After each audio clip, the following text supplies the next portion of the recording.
Thanks so much for joining the stream. Make sure you check below and hit the like button, and make sure you're subscribed. The lights are on, the cameras are rolling, and we're ready to go live. So make sure you comment and ask as many questions as you can. That makes this experience better, and it lets the algorithm know that this is engaging, and so it goes ahead and invites other people into the stream as well. So thank you very much for making this channel what it is. Now let's compare some e-ink tablets.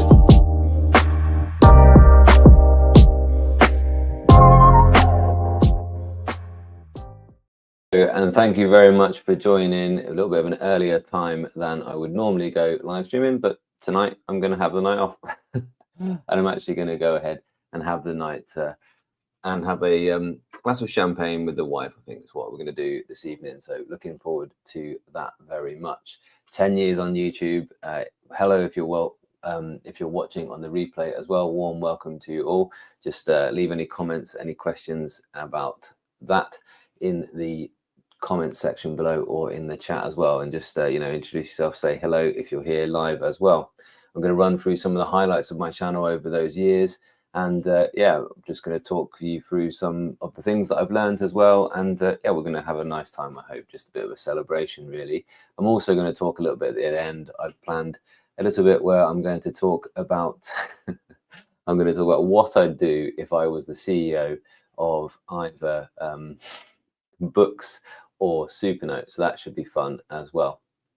I've really just yeah, sure, awesome, just catching up with you on the lunch break. Good to see you. Hello as well. Yeah, just live streaming in the daytime so that I can generally have a good afternoon off. Really, I'm going to go and have a nice lunch with the family after this, and yeah, have a nice day sort of celebrating, because it's a big milestone, 10 years on YouTube. So let's go through some of the highlights of my channel, and open invite for you to look back at my channel and how it's developed over the years. You might find that interesting. If you go ahead and just when you're on a channel, you can always search by oldest. I'd quite like them to give you the option to like search by year. That would be really quite cool. But you can always go onto someone's channel, go videos, and you can click through to oldest here, and you can see the first one that I made was actually this one, atoms. And I was using a visualizer then.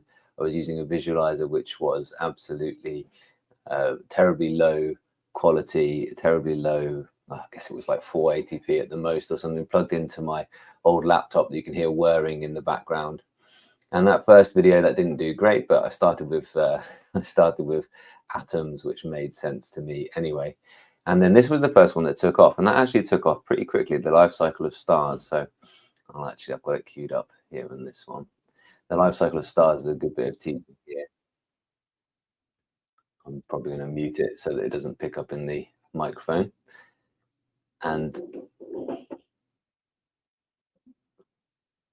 playing in the background. And so it takes you through these different, I'm a physics teacher if you weren't aware, and it takes you through the life cycle of stars, which is a cool bit of information that generally I thought that wasn't taught very well, and there wasn't a video out there. And so this, obviously, it got quite quickly up to the, the first hit, if you like, when you searched on YouTube for the life cycle of stars. This was the first one that you would see. So that managed to get quite a lot of views for that reason. And then, most of the videos, if you look around that sort of early time for me, they didn't get much more, and they still haven't got much more than a few hundred videos, a few hundred views. But this one actually went up to 10,000, and it was quite amazing. And actually, there's some videos from this early time, like this one, I still use in the classroom, and this one's got 23,000 views, which is incredible. And I still refer to this one in the classroom. I still get this out and say, I actually often, I don't have my sound on. I just sort of leave the image on and I talk over it and use these sort of demonstrations that I managed to record at that time as well. And I'm really grateful that I went ahead and recorded basically my entire syllabus into YouTube, and it's all there, and I just use it still as you go. So one thing, if you do fancy giving this a go, is you do make this kind of library of your own thinking. If you ever have to teach anything, or you ever want to refer back to something, it's there as a record of what you've done. And so I still use them quite a lot in the classroom. And then I started doing live streams as well. And this is actually my most viewed live stream. It's a AQA physics one, and it's the night before. And this was incredibly exciting, of course, because the night before the exam, there's so many kids just up late,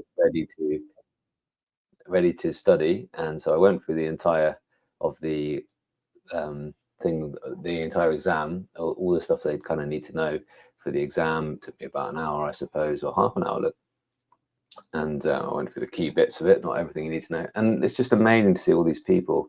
I remember some of these names here, just jumping in and asking questions and interacting. And I had a really great time, absolutely buzzing to do that. So it's still the most viewed live stream, even though I'm not really doing that stuff anymore. And the problem for me was just, the audience would then do the exams and then they just kind of leave. So although I really like doing this stuff and it's been incredibly useful, this one's still doing quite well, 52,000 views. And it shows an experiment which actually teachers find quite difficult to set up, kids find difficult to understand. And it shows visually exactly how I did it there. You can see the quality, I hope, has improved quite a bit from there as well. But it's useful stuff still. And then COVID happened. Okay, so I was quite happily teaching away at physics until obviously 2020. So about halfway through my YouTube journey, if you like, we've got COVID happening in the middle, and I decided to do a couple of reviews. And actually iPevo, who are a company that make visualizer cameras, so top-down cameras, they sent me one, which was incredible. I sort of asked them on Twitter, I said, send me a thing and I will review it for you. And it didn't take off very quickly. It was it didn't do very well, although it's actually done quite well since that. It's done a few thousand views since that. And I thought, maybe there's something to this review and maybe not. I really didn't enjoy making that review. And I kind of thought to myself, no, I'm going to leave reviewing. I'm not going to bother doing this. But then I was in the position, I think quite a lot of you get into, where I kind of knew that I was wanting a Remarkable or an e-ink tablet of some sort. And I knew there was a few out there. I knew it was quite expensive. I knew it was a bit of a risk, but I was kind of thinking to myself, doing lots of research, and there was only limited channels at that time. There was only a few kind of channels available. There was My Deep Guide, was just sort of maybe a year or two old there. JB Glossinger was talking about e-ink tablets, and Goody Reader were talking about e-ink tablets as well. So, I was just using them to research the same things in exactly the same way as you probably are doing if you're deciding, or you're used to the idea that that's something that you do before you buy one of these things. And yeah, so I thought, well, I'll buy the Remarkable one. I actually bought a Remarkable 1, even though Remarkable 2 was just about to come out. And I went ahead and I just thought, well, might as well review it. And I went ahead and reviewed it. And this was my first video on the Remarkable. It's very similar in a way to the pattern that I do now, the pattern I sort of developed at that time. You can see the iPevo, the blue visualizer there that I'm using to make this top-down shot. And this thing. Excuse me. And I remember this moment is the moment I wanted to just talk about. I pulled it out of the box, and I was not sure. I was sort of really excited for this moment where I was going to feel what it was like, this fabled writing feel. And I put the pen down on the paper and I wrote the thing. I thought, oh, that's really, really cool. This little, they give you this scribble here moment, don't they? And I wrote down, you can sort of see this smile developing on my face. Interestingly, they give it to you initially, it's on the pencil tool, right? This is the way it was in the first one. And it was cool. I was like, wow, this is great. And I actually lived with it for a bit. And I was really disappointed shortly after, because when I started writing with it properly, it did this kind of thing. I don't know if I captured it on here, where it actually wrote before I put the pencil down. And then I was in this terrible, like, oh my word, I've spent all this money. I was in this terrible sort of regret spiral of buying this thing initially. And I'd heard that Remarkable weren't great with their customer service, although they were absolutely fine, because I sent the pen back and they just replaced the marker straight away. Said, yeah, it's a fault. and it was absolutely fine once I did that. But I had this like 3 days where I was waiting for this replacement, where I was like, oh, have I bought a real dud? Is this an absolute joke? But I was looking on every video I could find to see, is this a common fault, or is this something that's just mine? But it turned out to just be, yeah, just a bit of bad luck, really. I got a marker like that. And then since then, obviously, the thing worked absolutely fine. And I did absolutely find it a game changer. It really was. It did exactly what I wanted to do. It got rid of paper for me as my planner. And yeah, all of a sudden I was a reviewer. And I remember watching the views on that one just tick up during one day shortly after it was released. And I was like, oh, wow, this one's really taking off.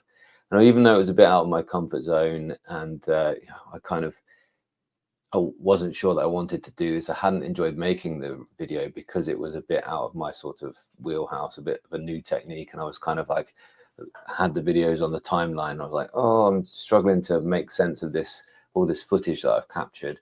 And obviously now I've developed quite a streamlined way of making reviews. But yeah, I wasn't sure I wanted to do this. But then I made an iPad teaching review as well. And I made a comparison between the iPad and the Remarkable, and that took off. And then, yeah, I was like, well, maybe there's something to this after all. Now, with hindsight, I really should have probably bought the Remarkable 2 at that point, and my videos would have took off a lot more quickly, because the Remarkable 2 was just about to come out when I bought the Remarkable 1. And it was like, I probably should have bothered to do that, but I wasn't really intending to pivot. I really didn't think that I was going to go away from the physics teaching. And I was kind of like, I wasn't sure that that was what I was going to do. But now I've got, wonderful people like you guys here saying thank you. My absolute pleasure. So glad that Boox is my everyday friend for notes. I mean, that is just like, so many of you have that similar experience now, that you wouldn't go back to not using an e-ink tablet, would you? And they're so different to an iPad. I was thinking the other day, I don't know many people who just love taking notes all the time on their iPad. Sure, they can be used for that. And I was using my iPad at work as well, and I was making these comparisons at this point in time. But I just think, yeah, I mean, the rest is history. I mean, the e-ink tablet has taken the place of notebooks for me, and paper planners, and it really has. And then I convinced Supernote to send me one, and Quirk Logic to send me one, and Boox to send me one. And yeah, at that around that point where Boox first sent me out, they sent me out a kind of secondhand Note Air 2 and Max Lumi 1, and I reviewed those, and I thought, maybe, okay, I think I'll make the decision to finally stop making the physics videos. And I did for a little while. I made both, but it didn't really make sense on my channel. Really, what I should have done is made a whole separate channel and kept both going. But to be honest, I think that would have been too much to manage anyway. And there was a night where I did a live stream for a physics exam. But what I really wanted to do was I wanted to do a live stream about e-ink. So I was kind of like, I was thinking about this e-ink niche that was growing on my channel, and I really wanted to be talking about the e-ink. So what I did, I just thought, well, I've got all the cameras set up, I've got everything ready to go for my live stream for physics. I'll just go straight into a live stream about e-ink. And okay, that's exactly what I did. So sort of 3 hours later, I was live streaming sort of 3 hours in a row. But it was totally weird because there was nobody there. There was literally the little counter. I've got sort of 14 people. Amazing to have 14 people join me in the middle of the day. The little counter was on 0 for the whole thing. It occasionally flashed 1 and then went back to 0. And considering that I've been having a live stream on all the physics stuff with like 30 to 100 people sort of on that stream live, and I was getting nobody at all for this stuff. And people were watching my channel for e-ink already at this point. I'd already got all those different devices to compare. And yeah, I was surprised I didn't get anybody there. And then it did absolutely nothing, that video. And I looked at the live stream later, and I looked at the replay, and what happened is I hadn't turned the top-down camera on OBS. So it just wasn't showing any of the tablets I was talking about for the first sort of half an hour of the stream or something like that. So since then, I cut out that first bit where I wasn't showing anything, and the stream's done really well. And the stream's got like 10,000 views or something like that. And I just think, it still happens, these kind of mistakes 10 years in. That was about sort of 4 years ago now, but it still happens. So on Tuesday night, I went live to talk about the RLCD things, the EZI and the little Harborino, and I actually went live on this stream. I went live on My Crazy Pivot, physics teacher to e-ink reviewer, 10 years, exclamation mark. I actually went live on the wrong one. So the one that was scheduled for that time had nothing going on in it. So I've since changed the thumbnails and titles around, and it's absolutely fine. But it's just the case that things, still go wrong to this day.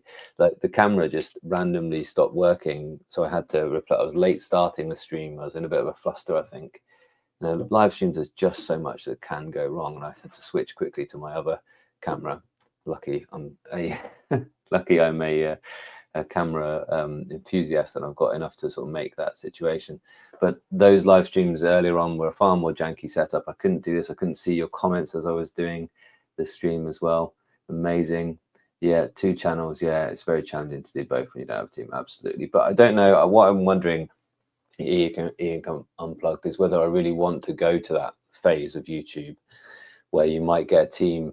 I don't really want to manage other people. I don't really want to have to ship my things out to an editor. I like editing as well. So I don't know, maybe I should. I think excuse me, I think it's a bit of a no-brainer actually to get an editor, because I could make more quickly, and I could probably manage 2 channels. But I don't know, I'm just happy when just happy that I get to sort of keep the control and be a creative and just enjoy myself, and it's paying its way, which is great. Yeah, absolutely. Tech issues here, and they're normal even for pro streamers. Yeah, absolutely. They are. Yeah. Congrats and best of luck. Yeah. And I think I could rely on having fewer tech issues if I did have a team, for instance. But I mean, it would need to scale quite a lot more than that. And as I say, it's, here's my team, you guys on the chat, chatting away to me. It's great. It's absolutely wonderful. There we go. Why is that? Pardon me. Okay.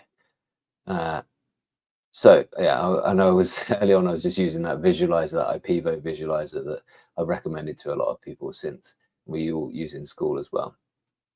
So yeah, I realized there's something there, and that moment where I'd made that mistake and I had that tech issue, and I was like, oh no, maybe I'm not going down the right path here. And I thought, just go back to teaching physics online. And I loved that. I did love teaching physics online, and I still try and do teaching live streams and review things for other people at times as well. And I'm still keeping the teaching alive. But the difference is now that every year what happens is, after the exams, every summer, all of these people that were interested in your channel, all this community, were just gone, because of course they've done their exams and they weren't necessarily coming back to physics for the next stage of physics, or they were going on to university, and I wasn't able to cover that next step with physics. I wasn't able to do university level physics and stuff like that. I did try a little bit of general interest physics, but again, I don't have that depth of knowledge about physics. I'm really architecture trained. I don't really, and I'm a creative really more than that. I couldn't do what Vsauce or science minute science do. That's not possible for me to reach those kind of levels of general interest in physics. So I just decided, yeah, I'm gonna leave that niche alone and gonna serve you guys in your e-ink buying decisions. No, I don't do it full-time teaching anymore. I'm down to 1.5 days a week now teaching. I still do a little bit online. I still write physics books, and yeah, check out my I did a week sort of in the life video just released yesterday, Simply Law. You might want to check that out, because that I talk through just what it's like to be me for a week. And I talk about how I managed to make these videos as well. Yeah, the architecture explains a lot, doesn't it? Yeah, I use them a lot. Yeah, for physics. Yeah, absolutely.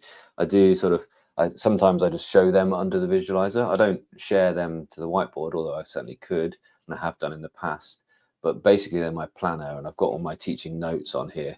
So the super note's brilliant because it's just swipe down here, and I can go to my planner. I can go to my teacher pack, which is a PDF that's got all my sort of answers and hints for what to talk to the kids about, all the lesson plans, if you like. It's all there, really. I just find them absolutely wonderful next to the computer at work. This is being a difficult thing strolling. So, and yeah, so, but you guys stick here, and you know, there's names on this stream already that I've seen for some time, and this community keeps growing, which is absolutely wonderful. For example, my wonderful members, and this year I'm working on my members offer and improving that and adding more members only videos, which is the sort of exciting thing. And I think I'm not totally leaving. I talk a lot, and it's always been my thing to talk about e-ink tablets as a professional. But this year, I think one thing way my content will evolve will be to talk about the e-ink tablets as a creative person as well. And as a writer, you know, I write books, and I want to talk about using it for writing and for drawing as well. So it's interesting you notice that, Simply Law. So we'll get hopefully both those angles really.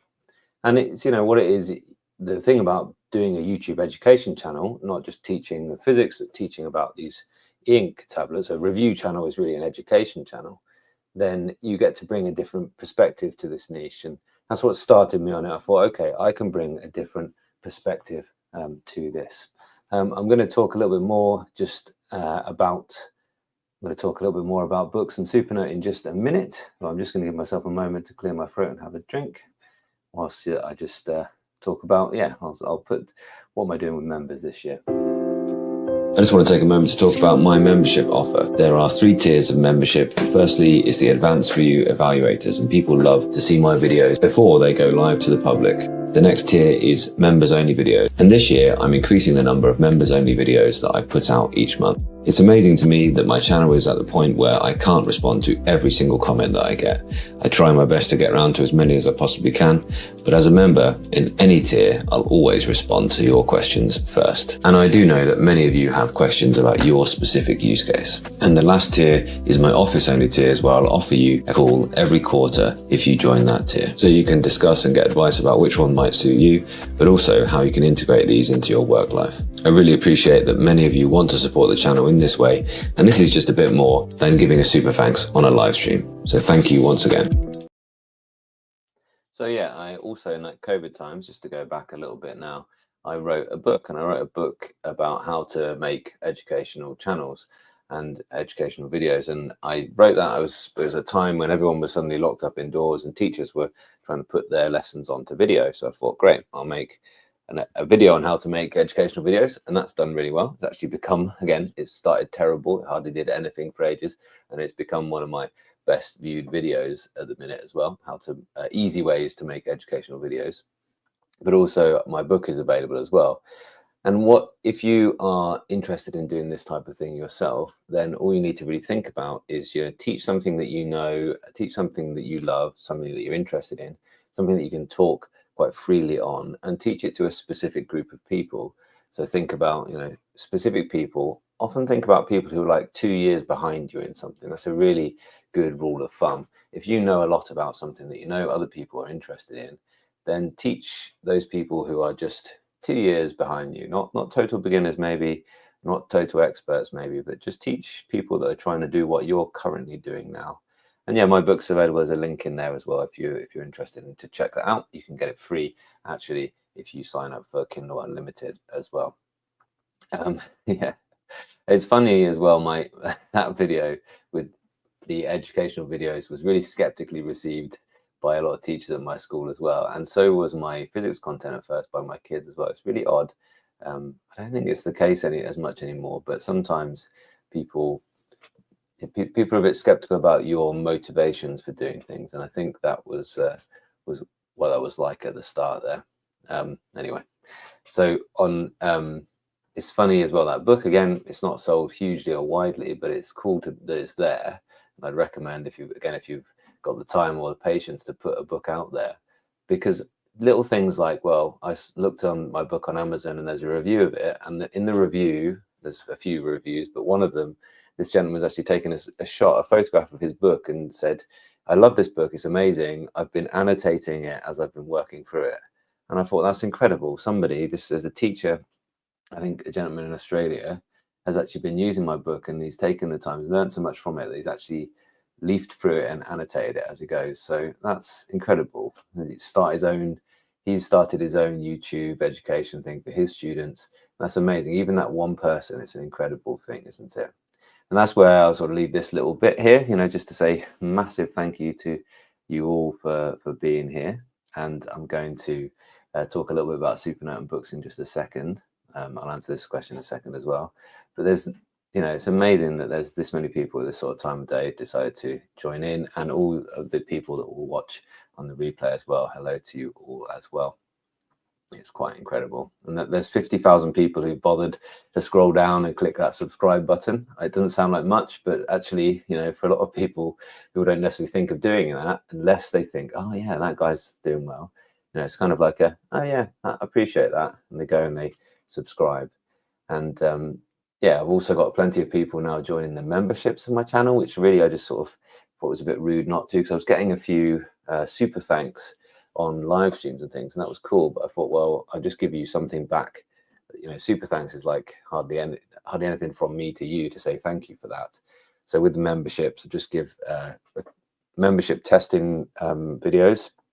So when I get something new, I do a like longer, quick overview as I'm testing it out, so you see it sort of as quickly as possible. That way, you get videos firsthand. So you've got my video. The members have currently got my video on the Ezai, which I've just put out there, and that'll be at the weekend for everybody else.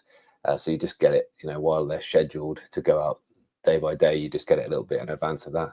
And I'm going to be bringing more and more to that membership channel as well. So there's also membership chats as well. So you can find that by the join button if you want to know the detail of that. I'm just trying to do more of that this year as well, and sort of experiment with different things and change increase the quality of that, trying to increase the quality of that membership offer as well.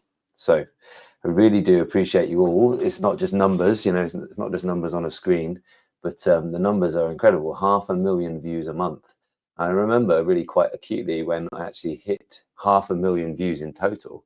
And I remember this because on a live stream, I said, well, that's 500,000 views is as many words as there are in War and Peace. So I remember that moment. I was like, wow, my whole channel has made 500,000 views, and that's as many as there are now views in a month, which is just incredible, that massive book. And yeah, I was astounded by, you know, each and every one of those people, each and every one of those numbers. That's a person excuse me, coming along and spending at that point like 2 or 3 minutes watching my channel, but at this point more like 5 minutes on average watching my channel, which is absolutely incredible. Those numbers are stupendous. But on YouTube, that's people watching for longer periods of time. And yeah, it's incredible. And my content will evolve as I was talking. I'm not going to just suddenly pivot on you all and stop doing this and start talking about something completely random, like cars maybe, or cameras. But I might add bits of things in as I go as well. And I think as I talk about more, not just, I'm still going to talk about the use of these for professionals in professional jobs, but I think more into my creative workflow and that kind of workflows, and just discovering more in that kind of creative lifestyle. I think that's something that is underserved here on YouTube as well. So I think maybe more of that might be good as well. And I'm just looking forward to that, there being another stage in my evolution. I want to draw more, I want to write more. And so I think that for people who love their creative pursuits, I think that would be really good. Going to have another drink in just now. I don't know, maybe I'm getting a bit of a cold or something. I'll do a bit of Q&A straight after that, and then I'll talk about Supernote and Boox.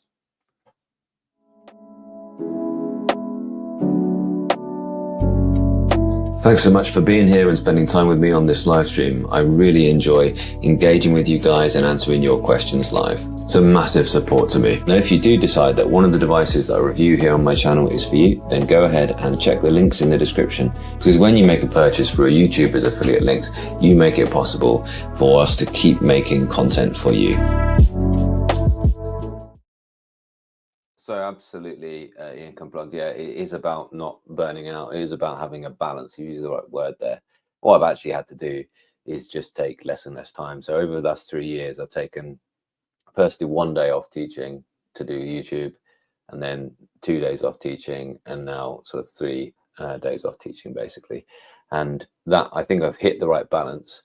I remember thinking when I changed job a few years ago, I remember thinking that this would be my, if I could opt for anything, 2 days at school, 3 days at home doing YouTube.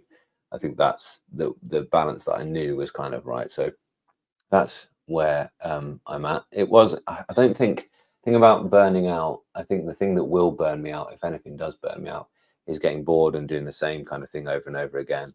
But I've never been that type of person. I won't let myself be that type of person, if you like, because whenever I feel myself getting bored, I just change something up. And I think that actually the best advice is to be consistent in the way that you make videos. So everyone knows, click on that video, I'm going to get the same type of thing. That's the way to do it. But I know I'd get bored by doing that. So I have to be interested in what I'm doing. So I have to constantly evolve. How do I manage to test drive? Use so many devices. Normally important to, yeah. Well, I think you've hit the nail on the head as well there, Julie. But like, really at the minute, I'm kind of like glad there aren't any big releases just in the next little while, I don't think, because I'm really enjoying just using the Supernote. And you're absolutely right. Like, how do I balance that? How do I manage to do that? Well, I think 2 weeks is long enough to get your head around and feel like you're in a flow with a device. I think a few days is nowhere near enough. A couple of minutes, as some people do, is not, of course, not enough. I just think it's about leaving it and using it for long enough to get to the point where you feel like you've found out the kinks and you've had time to digest the benefits and you've worked with things. So yeah, sometimes the full review will be quite delayed. Like I have filmed now the full review of the Manta, but it's now like a month and a half since it's been released, and you know, I'm still reviewing it. I'm still reviewing it, aren't I? So it's just sort of put the information out there. It's one of the reasons why I like live streaming, is because you put the information out there quickly, and then you can have the feedback and hear what other people have got to say, and they can feed into your final review. So it's just about conversation, I suppose, is one way I'd say. So yeah, work 2 weeks sticking to one thing. It's long enough to find out enough about it, really, and then just keep it conversational and keep finding out what other people are seeing. Test those, like, oh yeah, I didn't realize that was an issue, or oh, actually that's a great benefit that I should bring and include in my reviews. Other devices with e-ink, yeah, I love e-ink absolutely massively. And yeah, I have a new product called the Terminal, which I bought. It's shipping out soon. It's called the TRMNL, so terminal but without the vowels, and that should be interesting. It's like a little, I'm probably going to put it here for a little while, but it will just sort of, very low power, but it sits on your Wi-Fi. It should have battery life for 6 months, and it's going to sit there and just give me sort of a weather update and just little news updates and things like that during the day. But I might put it somewhere else in my house eventually, but you'll see it arrive here. And I'd love to have some picture frames like these, but be e-ink, and they're coming, not coming to me, but they're coming to the market soon as well. So yeah, thank you very much, Education. Yeah, so education channels. What would you teach on? Let's just talk about this in my journey. My pleasure. Let's just talk about this my journey. Like, if all I'm saying to you, you need to do is find something that you know a lot about, that you love, and teach to a specific group. Just what might you teach? I'm just interested to know what your sort of areas of expertise are, really. What might you teach? Pop that in the chat there. Okay, so Supernote and Boox then. What would I do? I think it's amazing. We've got these two amazing companies. We've got Supernote and we've got Boox, that are incredible companies. Let's grab a Boox device. Incredible companies innovating in this e-ink space. I think they're dominating this e-ink space. I don't know if they're dominating in terms of sales, Supernote and Boox. I don't know whether Remarkable are that much higher up, or Kindle or Kobo, if they're actually selling more just because of their bigger brand recognition. But in terms of the quality and the usefulness of their products, they're dominating. And so, Remarkable, Kobo and Kindle, just leave them to one side for now. And Viwoods might have a place at this table. Okay, Big Me might have a place at this table. I'm just going to talk about these two companies, Remarkable and Boox, who have really taken this e-ink world by storm. And they're doing it in a very different way to one another. So whereas Supernote to date, they've released 6 products, Boox have released 42 tablets and e-readers. So Boox haven't released a lot more products than Supernote, and they're not hugely different in how long they've been in the game. I think Boox has been in the game for longer, but not by that much more. Okay, so they're developing in different ways. Perplexity told me there was 42 tablets, so if anyone wants to correct me on that, then that's where I found that out. Now, what the difference is, I think, that Supernote are developing their software at a faster rate. Maybe not in terms of adding features, but in terms of the overall usefulness, Supernote are really adding features and adding them in a polished and usable way, which is great. So they're focused on that, I think. Whereas Boox, I think, are focused on developing their next device. As soon as they've shipped one device, they're developing the next one. And the thing is, I think that if Supernote were to release literally any device, if it was, no matter how half-baked, at A4, let's just say Supernote were to decide, right, we want to get it out as quickly as possible. We'll use the Sony DPT-3, whatever it's called now, A4 sized, nice and thin and plasticky build like this Manta is. It's got a Wacom EMR. It's got the Carter 1300 A4 screen, and then just put the Supernote software on that. I think everyone would buy it, because they could call that the A4X, maybe it's not even an A4X2, and then they could slowly be developing the A4X2 to get it to the sort of high degree of perfection that this is. And I think that if they, their software is so good, you'd have such a great device there. I think they'd sell enough, and that would enable them to have the resources to go a bit quicker. But they don't want to do that. That's not the way that they work, and I don't think that's necessarily wrong either. And what they could do is they could release an A4X2 with basically the same chipset, basically the same design choices as the Manta. They could do the same half folio, they could do the same tapering off to the edge, they could do the same pen loop, they could do, basically the exact same thing as the Manta, but bigger. Or they could do the crystal back, and I think I'd go the crystal back route myself. I really like the look of it, but also because actually if you just use the crystal back, then you've got the screw in rather than the clip in section. Actually, you could still do a half folio with that. Yeah. And if the back got broken, you could just replace that, the whole back with the screws. And I think that would be really good. You could have different textures that could like screw in for the back there. So one thing people don't like is that the back feels a bit unprotected. But if you use the crystal back, the screw in method of the A6X2 Crystal Edition, then you could just replace the whole back of the device. And really would just be the case, would just be the back of the device you've screwed on and the half folio. And I think that would be really quite good.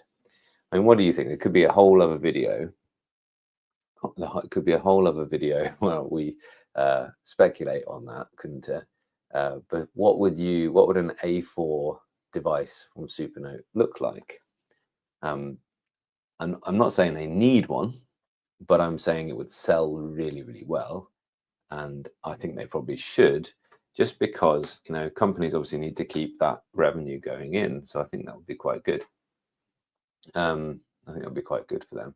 And yeah, I think you could use the same chip, but I think you'd need a bigger battery in an A4, because a bigger e-ink screen does seem to need bigger, more battery power, more power. Okay. Whereas Boox, if you think about their, both these are quite small, nimble companies, really. Both of them are probably, well, I did think that Boox were probably in the region of about 50 to 100 employees, but I think actually Perplexity tells me they're probably a bit more than that, maybe up to 200 to 500 now. I think maybe Boox, with their success of their Palma and Palma 2 and the Go 10.3, I think they've had to expand quite a lot recently.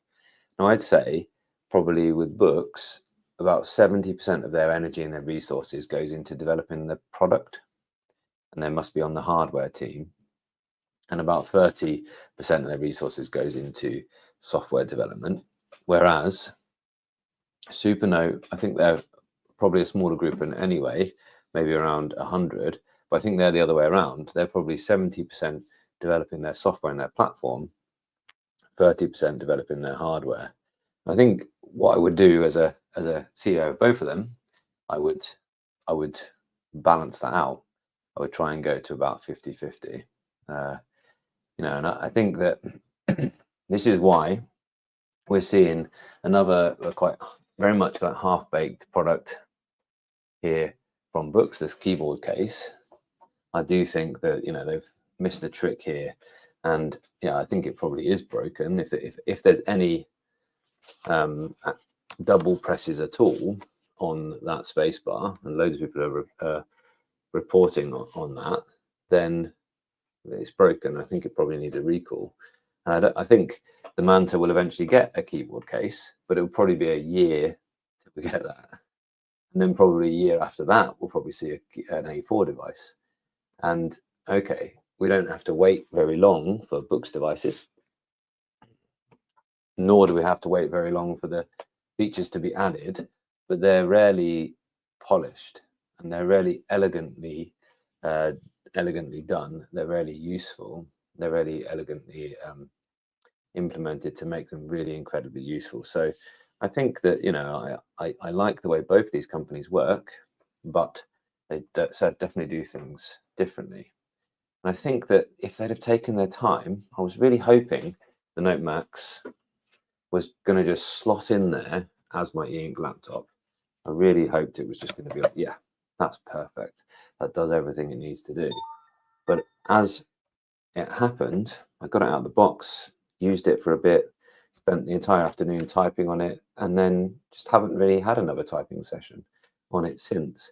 And, you know, I've used it a little bit, but I don't find it inviting to use the keyboard case. And I was really hoping it was going to be like, yeah, I just want to sit and write on it the whole time. And I think that's partly just because it just doesn't feel like that kind of polished product. I think that, yeah, that means that I haven't eliminated using my big desktop PC. For instance, for these notes, I was like, oh, I'll review that on the Note Max. And I thought I'll use the keyboard case and just review that on there. But then by the time it had accidentally needed, you know, randomly needed to reboot, and then opened up OneNote, well, my desktop PC had booted up and was ready to go. So we just started typing on OneNote on that to get ready for the stream. So, you know, they haven't made it perfect. So there's a balance to be struck with both of them, I think. Boox, maybe just take their time. You don't need to be so quick, I think, on those things. If the keyboard case had taken another 3 months but been amazing, that would have been a better choice, I think, in the long run for them. So balance those two things out. I also think both of them would benefit from more targeted advertising, just like Remarkable have done. And I think, you know, it could be a comparison in the same way. What would I do is if I was CEO of Remarkable, might be an interesting one as well. And I think given that success of Remarkable, I think they shouldn't ignore trying to sell the good night's sleep rather than sell a mattress all the time, and really focus on what it actually feels like to use the Boox devices. And in the e-ink world, you know, where you really need to get reading, writing, and note-taking right, you know, this Manta is just doing it absolutely for me. Most of the time, the minute I'm moving between the Manta and the Boox Note Max, that's what I'm using at the moment. But this is enough for me out and about as a professional. It really is. So I think, yeah, it could have been great, that Note Max, but maybe not quite. And if they wanted to charge $150 for it, it needed to be just so. It really did. I think actually it needs a recall, because having that double space thing, I just think it's not right. And $150, you could get this amazing cherry keyboard for your desk, or one with Bluetooth as well. You could also get a nice portable one, like I've done some videos on that as well. But yeah, $150 is too much for it to not be just perfect. Awesome. Going to have a little look into the chat, a bit of Q&A, and then I will call it a day. I'm going to go for lunch soon. Awesome. Thanks so much. Congrats and best of luck. Yeah. It's gone to the top again. Right. Okay. I teach sales, account management, and selling skills. Yeah. Okay. There you go. So there definitely will be a audience out there for people wanting to know those things. And if you're an expert, if you can talk fluently on those things, just plan out a little bit, like I've done today, bullet points, turn the camera on, talk to it, put it out there and see what happens. And I think, yeah, and then you sort of develop on the job, you know, make it low lift, make it low jeopardy at first, and just develop as you go. It's fun. It really is. Why the hype about inks? It's an interesting one. Yeah, I've seen a couple of why e-ink tablets. Why the hyperlight inks? Even Note Max is slow when you zoom in and out and pinching some of your latest videos. Don't you think the iPad is much better? What's your opinion on this? So I do have an iPad. I don't have a brand new one. I've got the last one pre-M1, and I use it probably 2 or 3 times a year because it's my first choice for taking on holiday as a place that we can, if we need to just watch some Netflix or whatever, or the kids need a bit of downtime, is my first choice for just having that ready to go, or on the airplane for the kids, ideal. So that's when the iPad comes out, and I rarely ever use, even though it's got a Paperlike screen protector, you know, I bought the best ones I could find, tried them all out. Even though it's got that, I don't like to draw on it, and I don't like to write on it. Whereas the Manta, pull this beautiful thing off. I've got what feels like a premium ballpoint pen, both in terms of in the hand and on the screen, and it's just like writing on paper. So yeah, that's the thing. That's my opinion on that. Is the iPad are nowhere near the same category of device as these. This is not an iPad alternative.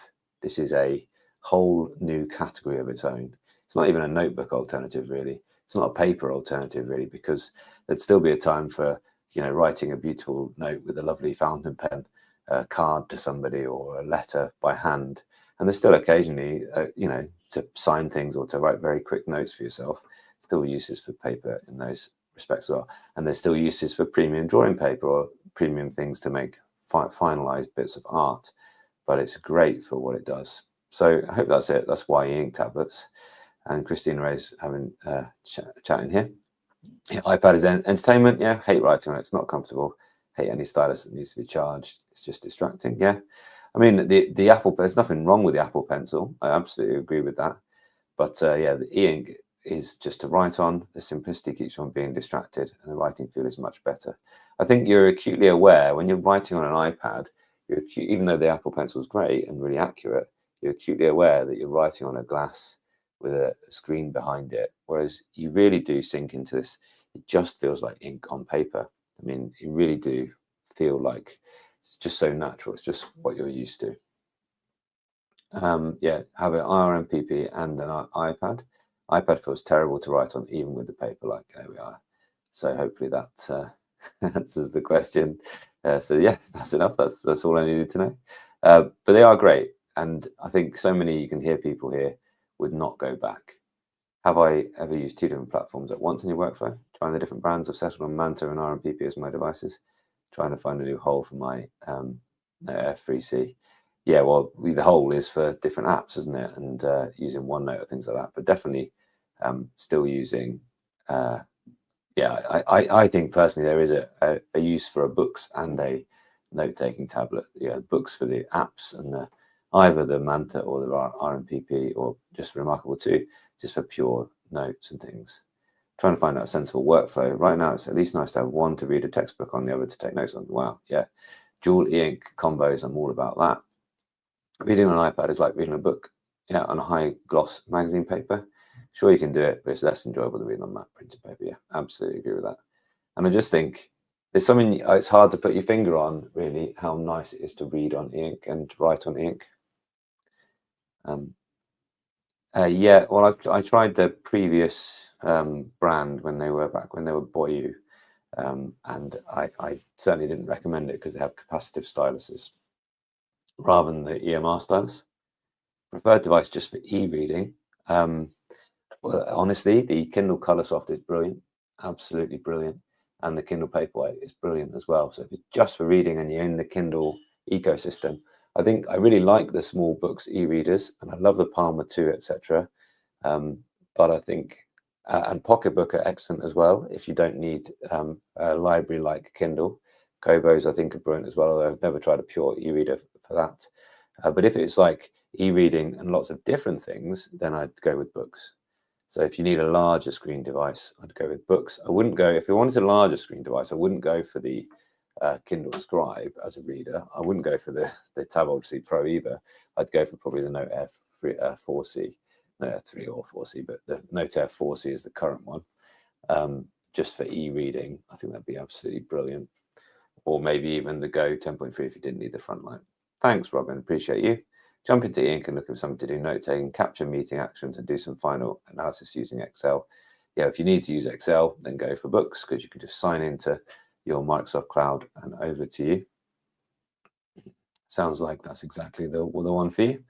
Do I know about a platform for e-ink and art drawings? Is there something in this existence? Wouldn't that be great? Yeah, I do, absolutely. The Manta is currently the best one for drawing because it has its own separate drawing app that none of them otherwise do.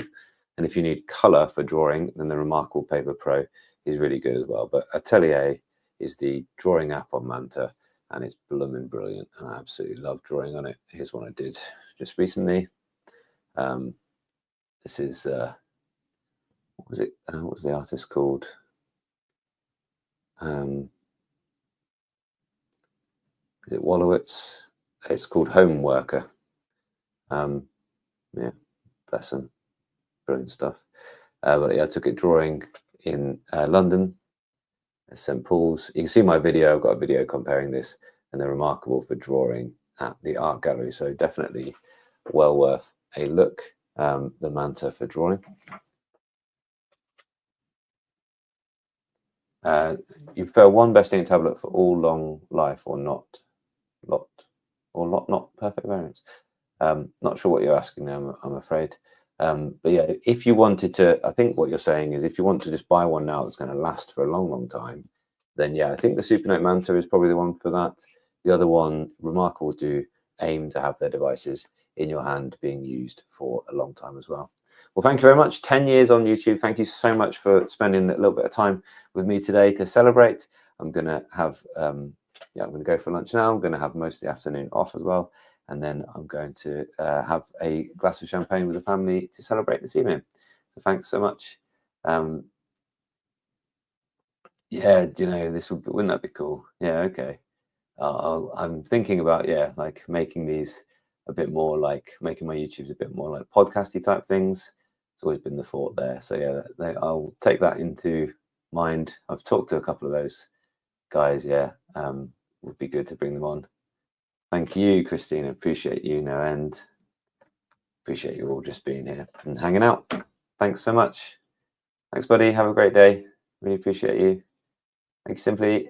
Yeah, it sounds like a funny thing, like I've invented a birthday or something in the middle of life. I don't know, but it's just, I don't know. It's felt like a moment to discuss and to celebrate, hasn't it? So it's been a good choice. It's been, as I often say at this point, it's been the best choice I've made professionally to start making these videos and started here. This was like the second video upload on my channel, and it was amazing that it got 10,000 people watching. Watching on there, which was just like, okay, so that video has actually helped people. And you what happens is then you go down into the comments, and I can't help but do this now. You just go in here and I remember this comment. Let's just hope the 6th marker is on Life Cycle of Stars, and it's like, yeah, well done you. Hopefully it could be there, yeah.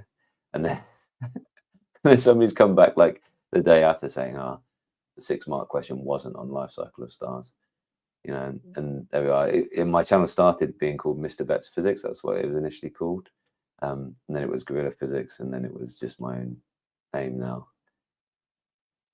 When will I go to, look, this 7 years ago, so love this great channel. When will you go to YouTube full time? Well, not quite full time yet, but almost there, I suppose. But I don't know whether I want to ever stop teaching entirely. Yeah, look, really good video. Explained everything really clearly. Set and irony, I found these videos one day before my final exam. It's just great, eh? Yeah, that's the stuff that really makes it what it is. So thank you all very, very much once again.